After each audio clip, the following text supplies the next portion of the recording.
আর মাত্র ৩৮ দিনের অপেক্ষা, এরপরে মাঠে গড়াবে টি-20 বিশ্বকাপের নবম আসর। বিশ্বকাপকে সামনে রেখে ইতিমধ্যে দল গোছানোর কাজ প্রায় শেষ করে ফেলেছে নির্বাচকরা। আগামী সপ্তাহে ঘোষণা হতে পারে চূড়ান্ত স্কোয়াড। শোনা যাচ্ছে বিশ্বকাপ দল থেকে বাদ পড়তে যাচ্ছে অলরাউন্ডার মেহেদী হাসান মিরাজ। চোট কাটিয়ে বিশ্বকাপ দলে ফিরেছে ব্যাটার সৌম্য সরকার, যদিও জিম্বাবুয়ে সিরিজে তার খেলা নিয়ে কিছুটা অনিশ্চয়তা আছে। এছাড়া উইকেটরক্ষক ব্যাটার হিসেবে দলে থাকছেন জাকির আলী অনিক। জাতীয় দলের জার্সিতে এখন পর্যন্ত 3টি টি-20 খেলেছেন তিনি। মিডল অর্ডারে রিশাদ হোসেনকে নিয়ে আশাবাদী টিম ম্যানেজমেন্ট। বোলিংয়ের পাশাপাশি ব্যাট হাতেও আস্থার প্রতিদান দিয়েছে এই অলরাউন্ডার। তবে ঠিক কী কারণে মিরাজের মতো অভিজ্ঞ ক্রিকেটারকে বিশ্বকাপের স্কোয়াডে বিবেচনায় নেওয়া হচ্ছে না, সেই কারণটি অবশ্য জানা যায়নি। দল ঘোষণার পরই হয়তো ব্যাখ্যা করবে নির্বাচকরা। এদিকে মিডল অর্ডারে বিশেষজ্ঞ ব্যাটার হিসেবে আফিফ হোসেন, ধ্রুব ও শামীম পাটোয়ারিদের নাম জোরে সোরে শোনা যাচ্ছে।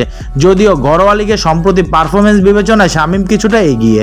এছাড়া বিপিএলে দুর্দান্ত পারফরমেন্সের সুবাদে বাড়তি ওপেনার হিসেবে দলে সুযোগ মিলছে তানজিদ হাসান তামিমের। এর আগে ওয়ানডে বিশ্বকাপেও দলে ছিলেন তিনি।